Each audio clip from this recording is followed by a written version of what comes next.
এরপর যদি আমরা দেখি যে সমন্বয় দাখিলার ২ টা ধাপ ছিল। একটা হচ্ছে অগ্রিম সমূহ, আরেকটা হচ্ছে বকেয়া সমূহ।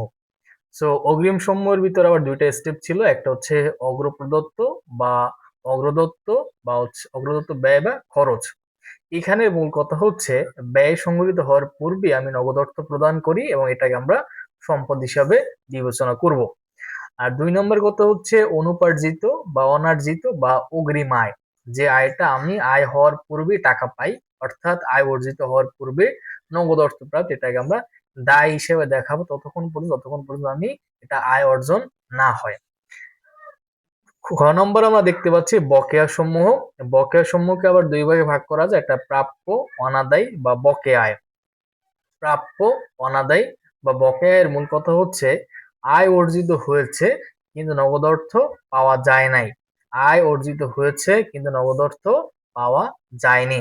অর্থাৎ আমি আমি আমার পণ্য বিক্রি করছি, এখন নগদ টাকা আমি পাই নাই। এটা হচ্ছে আমাদের প্রাপ্য বা অনাদায়ী বা বকেয়া আয়ের কথা। তো এইখানে আমরা না পাইলে এটাকে আমরা সম্পদ হিসাবে দেখাবো। এরপরে হচ্ছে গিয়ে ২ নম্বর হচ্ছে প্রদেয় অগ্র অগ্রদত্ত বা বকেয়া ব্যয়।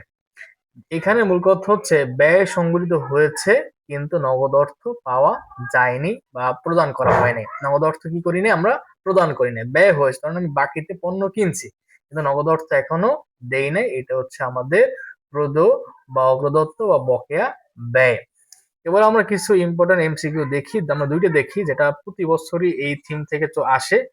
সকল বিশ্ববিদ্যালয়ের প্রশ্নটা থেকে মাস্ট আসবেই।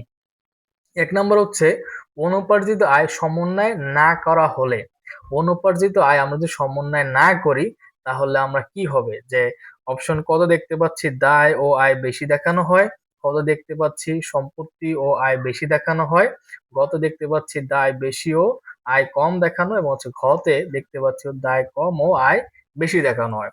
তো যেহেতু হচ্ছে অনুপার্জিত আয় সমন্বয় করি নাই, অনুপার্জিত আয় কোথায় ছিল? এখানে ছিল। অনুপার্জিত আয় আমরা কি হিসাবে দেখাই? দায় হিসাবে দেখাই। সমন্বয় না করা মানে আমরা দায়কে কমাই নাই। তার মানে হচ্ছে আমাদের দায় বেশি দেখাবে এবং হচ্ছে আয় কম দেখাবে। নেক্সট কোশ্চেন, এটা হচ্ছে গাংচিল এক্সপ্রেস ভুলক্রমে ৬০,০০০ টাকা বকেয়া সেবা সমন্বয় সাধন করেননি। বকেয়া সেবা সমন্বয় করেননি। আর্থিক বিমূর্তের ফলাফল কি হবে? এটার আনসার তোমরা কমেন্ট সেকশন জানাবা যে এখানে সম্পদ বেশি দেখাইছে, না আয় বেশি দেখানো হবে, না দায় বেশি দেখানো হবে। মানে আবার বলতেছি যে গাংচিল এক্সপ্রেস ভুলক্রমে ৬০,০০০ টাকা বকেয়া ৬০,০০০ টাকা বকেয়া সেবায় সমন্বয় সাধন করে নাই। এটা বকেয়া সেবায় সমন্বয় করে নাই, যার ফলে আর্থিক বিমূর্তে এর ফলাফল কি হবে?